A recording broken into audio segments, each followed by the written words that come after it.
Haleluya. Di dalam nama Tuhan Yesus Kristus menyampaikan perkongsian firman Tuhan yang ringkas pada pagi ini. Terlebih dahulu saya ingin ucapkan selamat pagi, salam damai sejahtera kepada semua rekan-rekan sekerja, para pendeta, diakon, deakonis, penatua, dan juga kepada semua saudara dan saudari yang saya kasihi di dalam Tuhan Yesus. Bersyukur kepada Tuhan karena pada pagi ini kita masih lagi di dalam keadaan damai sejahtera, di dalam keadaan yang baik-baik saja. Ini merupakan perlindungan Tuhan dan penjagaan Tuhan kepada kita. Oleh itu, hendaklah kita senantiasa mengucap syukur dalam segala hal. Pada pagi ini saya akan kongsikan satu tajuk firman yang ringkas sebagai perkongsian kita bersama. Tajuknya adalah kuat seumur hidup. Kuat seumur hidup. Kita lihat di dalam kitab Ulangan pasal 33 ayat 25. Ulangan pasal 33 ayat 25. Biarlah dari besi dan dari tembaga palang pintumu selama umurmu, kiranya kekuatanmu. Ayat ini merupakan berkat bagi suku Asher sebelum Musa dipanggil beristirahat di pangkuan Tuhan. Kalau kita melihat dalam konteks ayat 25 ini mengatakan, biarlah dari besi dan dari tembaga palang pintu. Ini ditujukan suatu jaminan pelindungan yang kuat kepada umat Tuhan, terutamanya bagi suku Asher. Maksud perkataan Asher ini adalah berbahagia atau diberkati. Oleh kerana ada suku Asher mempunyai jaminan perlindungan yang kuat, maka mereka akan memiliki kekuatan dalam seumur hidup mereka atau kuat setiap hari.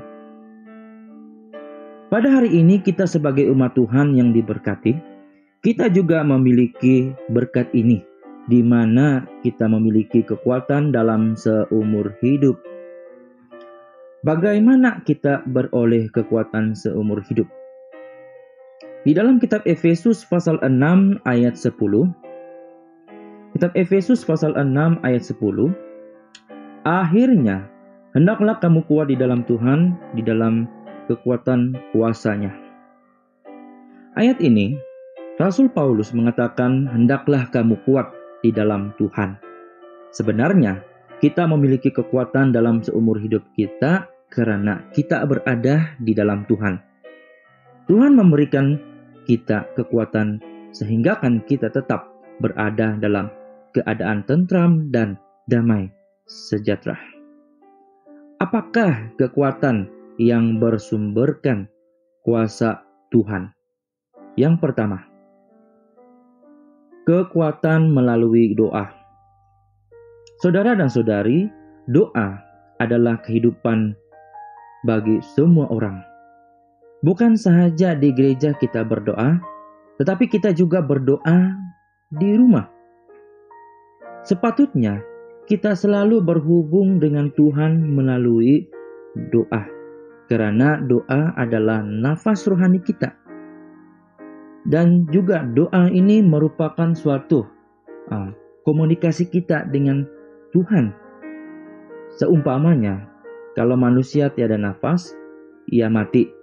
Namun, sekiranya ia ada nafas, maka manusia itu dapat hidup. Jadi kekuatan seumur hidup kita adalah doa. Oleh itu, saudara dan saudari, hendaklah kita tetap berdoa supaya kita mendapatkan kekuatan hari demi hari. Sekarang kita menghadapi dalam keadaan yang sukar ini. Dalam keadaan yang sukar ini dapat membuatkan kita lemah. Oleh itu, kita perlu memohon kekuatan daripada Tuhan melalui doa. Kita hendaklah berdoa setiap hari.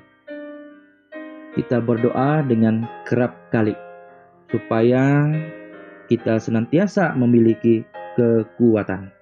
Yang kedua, Apakah kekuatan yang bersumberkan kuasa Tuhan?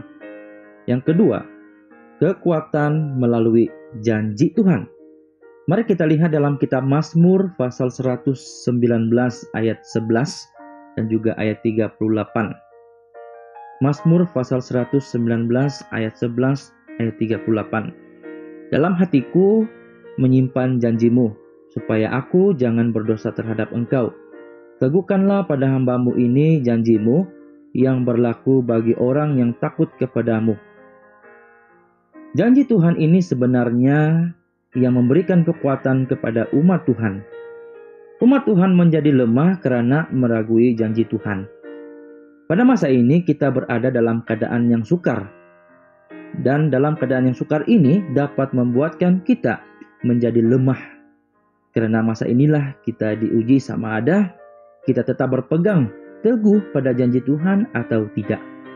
Terkadang ada kita akan terpikir, kenapa Tuhan tidak membantu saya ketika saya dalam menghadapi keadaan sukar? Adakah Tuhan meninggalkan aku atau tidak menepati janjinya?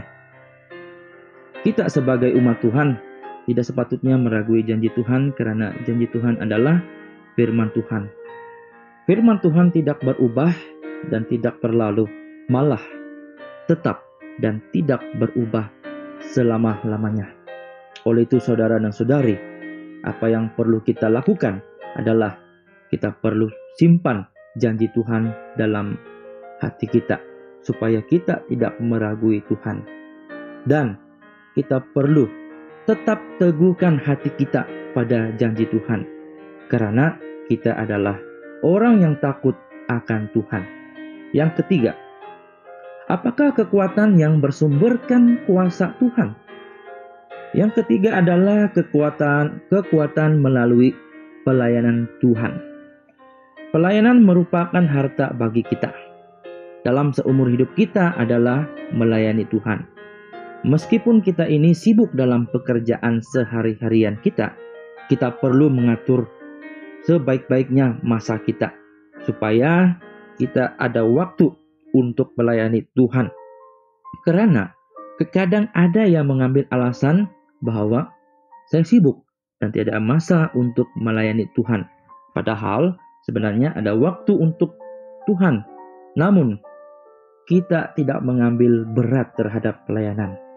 Pada hari ini kita perlu mengambil bahagian dalam pelayanan, karena pelayanan ini dapat memberikan kita kekuatan dalam seumur hidup kita. Tuhan melimpahkan kekuatan kepada kita sewaktu kita giat dalam pelayanan kita kepada Tuhan. Ingat, apabila kita berjaya melaksanakan tugas pelayanan kita, itu berarti Tuhan telah membantu kita. Tetapi sebaliknya, sekiranya kita gagal melakukan pelayanan atau kerja untuk Tuhan, itu karena kita mementingkan diri sendiri.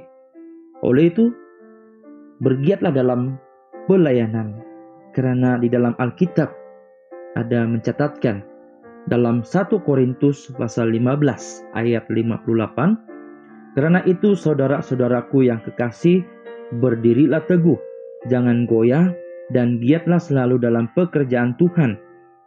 Sebab kamu tahu bahwa dalam persekutuan dengan Tuhan, jerih payahmu tidak sia-sia. Giat selalu dalam pekerjaan Tuhan, jerih payah kita tidak sia-sia. Kesimpulannya, apabila kita semakin berjalan menuju kepada Tuhan, kita semakin lama semakin kuat. Semoga kita semua tetap dilimpahkan berkat asyar ini dalam kehidupan kita, yaitu selama umurmu kiranya kekuatanmu. Semoga Tuhan memberkati kita. Amin.